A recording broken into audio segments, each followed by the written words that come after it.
السلام علیکم ورحمۃ اللہ وبرکاتہ۔ آپ دوست میرا چینل دیکھ رہے ہیں قلندر لاہوری علامہ اقبال آفیشل۔ آج میں آپ کے سامنے ایک نئی ویڈیو لے کے آیا ہوں جو بہت ہی انٹرسٹنگ ہے۔ جو دوست میرے چینل پہ نئے آئے ہیں وہ سبسکرائب کر دیں تاکہ آگے ہر نئی آنے والے ویڈیو اب تک بآسانی پہنچتی رہے۔ تو آج کی یہ ویڈیو علامہ اقبال کی ازواج کے متعلق ہے کہ علامہ اقبال کی پہلی شادی 1893 میں کریم بی بی سے ہوئی جو گجرات کے ڈاکٹر عطا محمد کی بیٹی تھیں۔ اس شادی کے وقت اقبال کی عمر 16 سال تھی اور انہوں نے چند روز قبل میٹرک کا امتحان پاس کیا تھا۔ ایف اے کرنے کے بعد جب علامہ اقبال گورنمنٹ کالج لاہور میں بی اے میں داخل ہوئے تو اس وقت تک وہ 2 بچوں معراج بی بی اور آفتاب اقبال کے باپ بن چکے تھے۔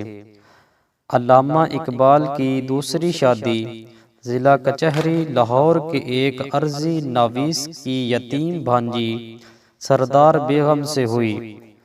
سردار بیگم سے نکاح کے بعد رخصتی عمل میں نہ آئی تھی۔ سردار بیگم ناخواندہ تھی اور انہوں نے صرف ناظرہ قرآن پاک پڑھا ہوا تھا۔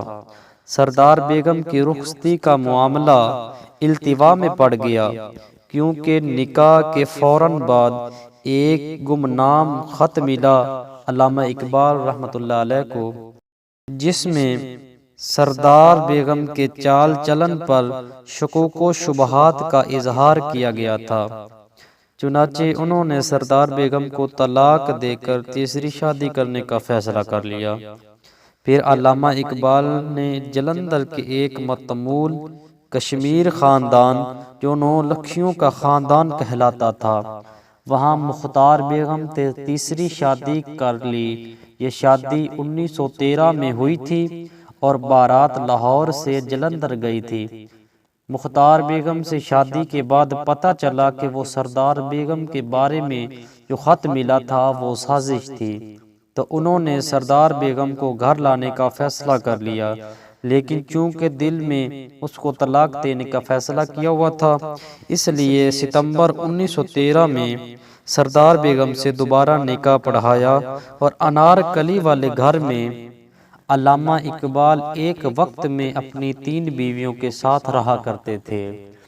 اگر آج کی یہ دوستو آپ کو ویڈیو پسند آئی ہو تو لائک اور شیئر ضرور کر دیں۔ ملتے ہیں اگلی ویڈیو میں۔